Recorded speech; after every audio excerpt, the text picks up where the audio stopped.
Hindi ko talaga pinag-uusapan ito, pero kamakailan lang, nakakita ako ng mga tao na nagbabahagi ng kanilang totoong engkwentro sa demonyo, mga kwentong talagang nagpapanginig sa aking kaluluwa at nagpapadala ng kilabot sa aking buong katawan. Alam kong hindi masyadong kahindik-hindik ang karanasan ko kumpara sa iba, pero gusto ko lang itong mailabas sa aking dibdib. Palagi akong naging relihiyoso, ganoon lang kasimple. Gustong-gusto kong pumunta sa simbahan, magdasal, at pag-usapan ang tungkol sa Diyos, kaya hindi talaga ako naniniwala sa paranormal, maliban sa mga demonyo at anghel.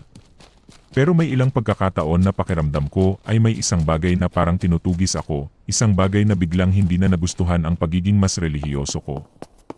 Nangyari ito halos 3 taon na ang nakalilipas, at sa tuwing inaalala ko ito, nakakaramdam ako ng masamang pakiramdam, parang may mali, na para bang nakialam ako sa isang mapanganib na bagay na tutulog ako noon, o kung matatawag mo ngang tulog.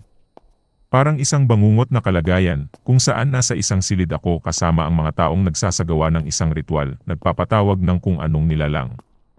Hindi ako tumitigil sa pagsigaw at paghiyaw, habang ito ay lumilitaw mula sa kanilang bilog na may hugis pentagram, pero sa panaginip kong iyon, ang halimaw na iyon, ang bagay na iyon, na hindi ko man lang matandaan kung ano ang itsura, ay ako lang ang tinutukan.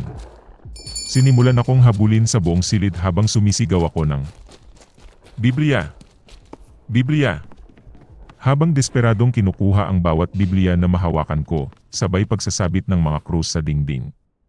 Pero sa sandaling isabit ko ang mga ito, agad silang bumabaliktad ng pabaliktad. Napasandal ako sa isang sulok, wala nang matakasan, nagising ako, pero hindi ako makagalaw. Parang naipit ako sa isang posisyong nakaupo, at bigla kong naramdaman ang isang mainit na hininga sa aking lig. Kakainin ka nila, bulong nito, bago bumalot ang nakakabinging katahimikan sa paligid. Parang huminto ang mundo. Nanginginig ako sa takot, tahimik na umiiyak upang hindi magising ang ibang natutulog malapit sa akin. Dahan-dahan akong tumingin sa sulok ng aking silid, para bang may kung anong puwersang humahatak sa akin upang tumitig roon. At doon, nakita ko ang isang aninong figura, nakatayo hanggang sa kisam, humigit kumulang 7 talampakan ang taas. Nang magtagpo ang aking paningin at ang tila mukha nito, biglang parang lumapit sa akin ang aking paningin, saka ito biglang naglaho, nanatili akong nakaupo, nalalamig sa takot, habang tumutulo ang luha sa aking pisngi. Ngunit ramdam ko pa rin ang bakas ng mainit nitong hininga sa aking leg.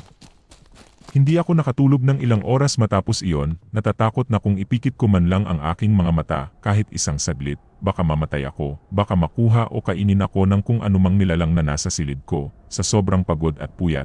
Parang nawalan na lang ako ng malay nang magsimulang sumikat ang araw. Hindi ko pa rin alam kung ano iyon hanggang ngayon, at lalong hindi ko alam kung ano ang ibig sabihin ng sinabi nitong, kakainin ka nila. Ang tanging alam ko ay hindi nito gusto ang presensya ko, at pakiramdam ko ay hindi pa rin nito ako gusto. Lalo na dahil sa iba pang mga kakaibang pangyayaring naranasan ko pagkatapos noon. Isa na rito ay ang pakiramdam na may totoong nilalang na sinusundan ako. Ang tangi kong naiisip na paliwanag ay isa itong demonyo. Alam kong maaaring parang kalokohan ito, pero ito lang ang pinakamatinong sagot na naiisip ko. Sa ngayon, ang tanging tunay na naniniwala sa akin ay ang aking kapatid na babae, ang aking tiyahin, at ang aking ina. Ang iba, iniisip lang na nagsisinungaling ako o gumagawa ng kwento. Hindi ko alam kung paano ko mapapatunayang totoo ito sa kanila, maliban na lang kung iparanas ko mismo sa kanila ang lahat ng naranasan ko sa mga bagay na ito. Simula noon, naglagay ako ng mga krus sa paligid ng aking kwarto, isa sa ibabaw ng pintuan, at isa sa ibabaw ng aparador. Medyo kumalma ang mga pangyayari pagkatapos noon. Pero kahit na, hindi ko pa rin kayang manatili ng matagal sa tabi ng sulok na yon.